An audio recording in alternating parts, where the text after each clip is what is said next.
And you were kind of torn all the way down to the last second. Was it going to be Anthony Richardson or Will Levis? And not only did Richardson get picked, but Levis slipped all the way to the second round. Not too big of a surprise. We talked about it. These guys are going to slip once you get past a certain level. Yep. You could go all the way to where Levis landed. That's good for. We'll get to the team that he took that took him. But what did you think overall about their draft? One of my favorite draft classes. The more I look at it, the more I love. There's a couple guys in here that I thought were a couple reaches, but I also think they got some of the best value on day 3 between Adebawore and Darius Rush and Daniel Scott. I mean, those names, that trio right there just kind of stands out to me. But, I mean, yeah, starting at the top of the draft, was it Richardson? Was it Levis? The closer I got to the draft, I had Levis based on what the Colts have done at quarterback historically.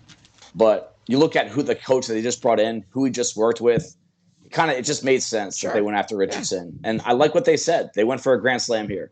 They weren't trying to hit a single or a double. And I think this organization needs it. I think the GM Ballard, I think he needs it. I think he knows this is probably going to be This is probably his last decision he's going to make at quarterback.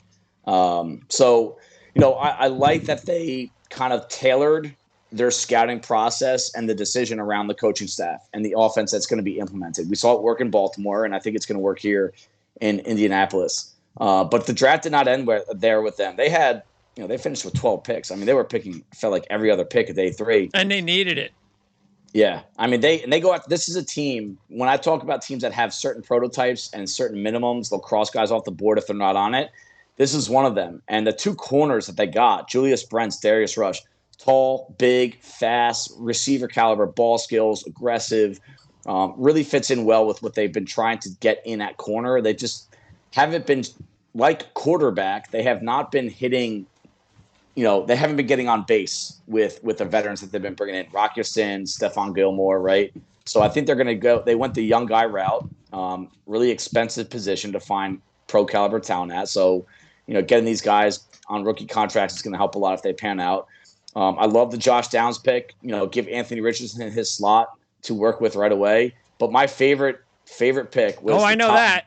Yep, the top value pick of the weekend was Adebawore, the 3 tech from Northwestern. I used every resource I could to find out why this kid was falling, and every answer I got was, Dave, you overvalued him. This kid was a 3rd, 4th round pick all the way through, and only a few defenses really could use him. So there just was not a huge supply of teams looking for a guy like this.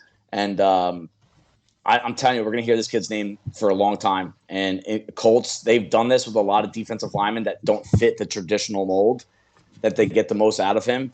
And once this kid figures it out, he's going to be a disruptor. This is definitely the player of the draft that you are going to be sticking some of that reputation on. And why not? Yes. Yep. Why not? Yeah, why not? And yeah, even our lads, again, our lads draft grades are not always going to be similar to your draft grades. Right. And they also had him as a potential 1st-round draft pick. Mm-hmm. So he goes into 4th. That is, we'll find out.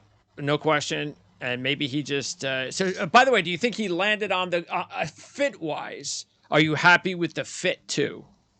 Love the fit. If I had to give you 3 or 4 teams that I think he would pan out the best in, this is one of them. Okay.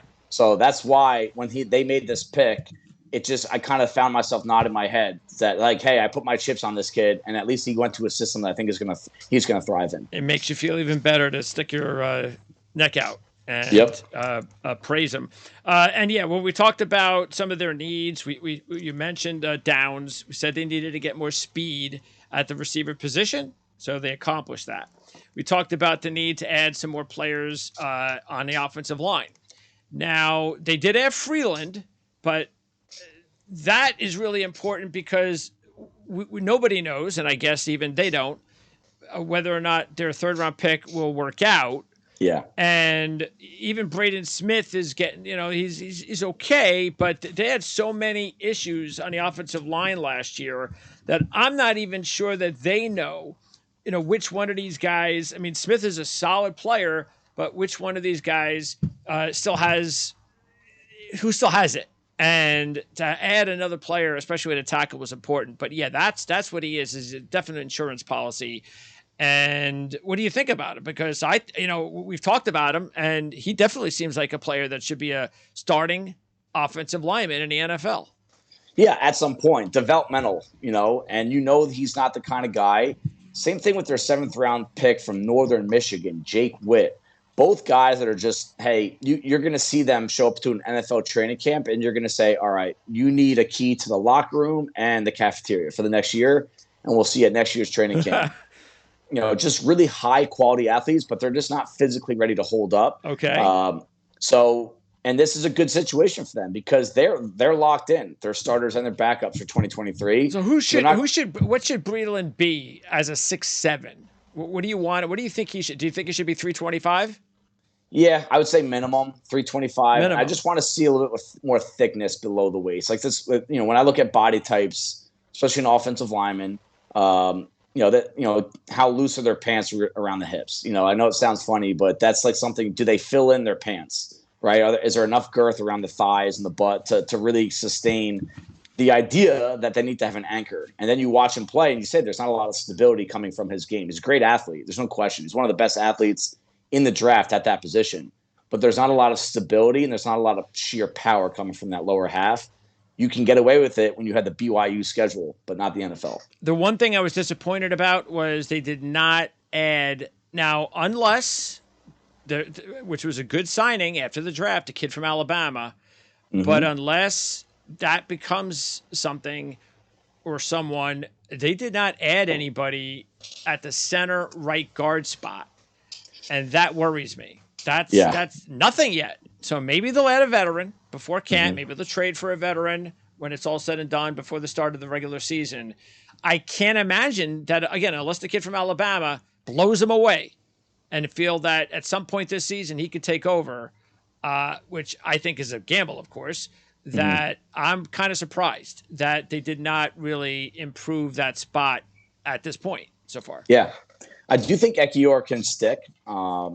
I had a draftable grade on him, so I thought this was a great spot for him. I bet a lot of teams were seeking his services post-draft in the free agency period, and he went to a team that probably gives him the best shot at making the roster, and this is definitely one of them. Okay.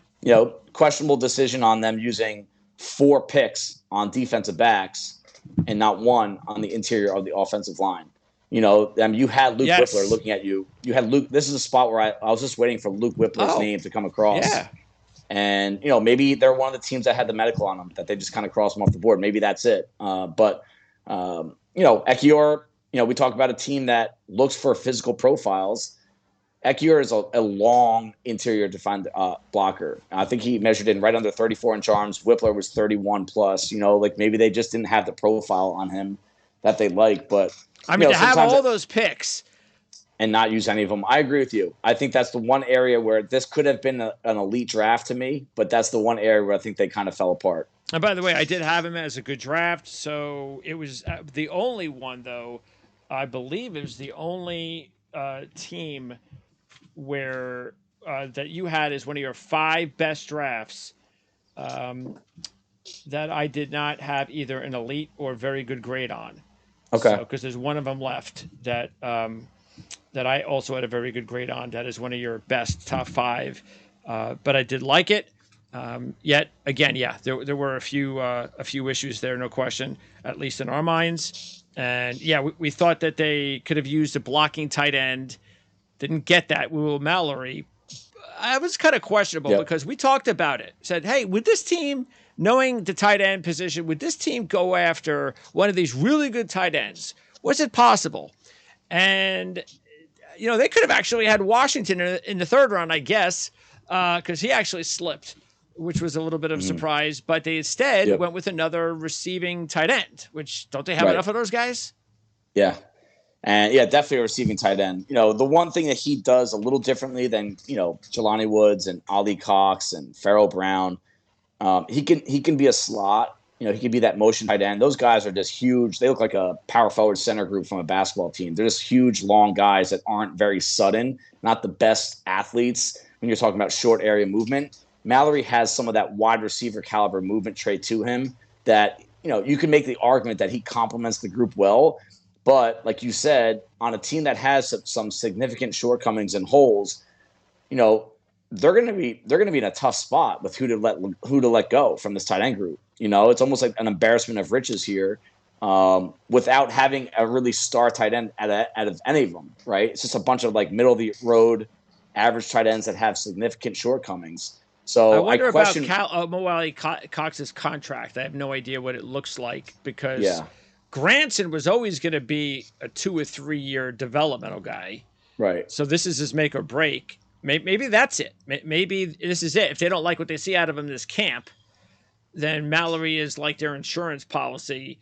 But I don't know. Yeah, it's. I mean, even last year, Ogletree, the 6th round pick, he was another 6'5", 260-pound project. Yeah. I mean, you have 5 or 6 guys on here that are kind of just in the same tier of tight ends. You know, they're very limited in certain areas. They specialize in some areas, but none of them are really a true starter yet. So what are you doing there? What's the plan? That's the thing that boy, you got to keep knocking those down. The thing that just boggles you is that, man, how many chances did they have to pick another center?